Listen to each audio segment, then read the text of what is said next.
짓궂은 우리 친구들이 이 녀석아 배울 것도 많은데 행복까지 배워야 하냐라고 희죽거립니다. 배우고 노력한다고 행복할까요?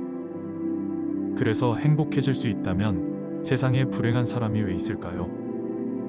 그러나 생각해보면 우리는 누구나 행복하길 기원합니다. 그게 우리 인생의 목표입니다. 하지만 현실은 그렇지 않습니다. 지금 우리는 어려운 시대를 살고 있습니다. 코로나19 위험만으로도 만만치 않습니다. 하지만 아무리 힘들고 어려워도 그 죽음의 포로 수용소보다야 낫지 않겠나 하는 생각도 듭니다. 이런 눈으로 세상을 돌아보면 행복이 지천으로 널려 있습니다.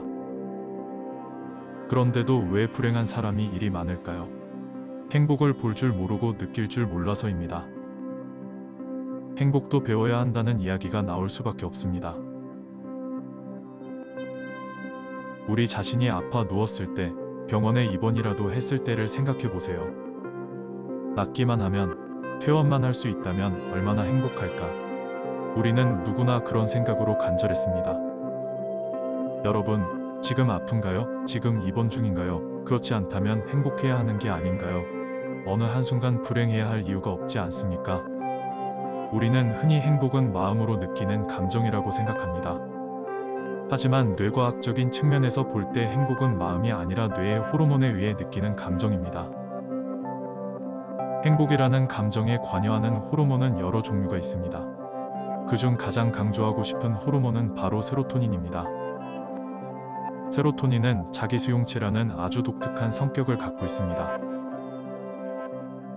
세로토닌이 많아지면 신경전달 물질에 내려오다 다시 원래의 신경세포로 흡수되어 버리는 것입니다. 그래서 세로토닌은 조절 호르몬으로도 불립니다. 세로토닌은 조절을 통해 잔잔한 행복을 주기에 강조 또 강조해도 지나침이 없습니다. 세로토닌은 생존을 위해 본능적인 활동을 할 때 분비가 됩니다. 걷고, 심호흡하고, 그리고 명상을 할 때 가장 확실하게 분비가 됩니다. 특히 자연의 향과 기운을 느끼면 우리 뇌 속에서 세로토닌이 펑펑 쏟아집니다. 도심에 살아 자연이 없다고 하지만 근처에 공원도 있고 매미 소리도 들을 수 있습니다. 환경이 중요한 것이 아닙니다. 문제는 똑같은 자극에도 어떤 사람에게는 기분이 좋은 일이고 어떤 사람에게는 짜증이 나는 일이 될 수 있다는 것입니다. 그래서 마음의 여유를 갖고 느긋한 마음을 갖는 것이 중요합니다.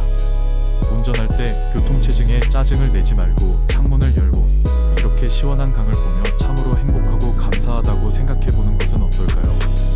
내 발로 건강하게 걸을 수 있다는 것, 내가 살아있다는 것만으로도 얼마나 큰 축복이고 행복인가요? 이렇게 보면 세로토닌이란 마음, 그 자체입니다. 여유를 갖고 살아가면 모든 게 행복해집니다. 세로토닌을 분비하기 위한 요소들은 이미 우리가 잘 알고 있는 것들입니다. 걷기, 심호흡, 명상 등 손쉽게 할 수 있는 것들이고 그 방법 또한 어려운 것들이 아닙니다. 즉, 어떤 행동을 하는 것도 중요하지만 어떤 마음가짐을 갖고 하느냐가 더 중요하다는 것입니다. 처음부터 펑펑 샘솟는 세로토닌을 기대할 수는 없습니다. 방구석에 앉아 생각한다면 세로토닌은 분비되지 않습니다. 지금 바로 박차고 나가서 가볍게 동네 한 바퀴 걷는 것으로 뇌 속에 세로토닌을 분비해보세요. 그것으로 몸과 마음을 지키는 행복에 다가갈 수 있습니다.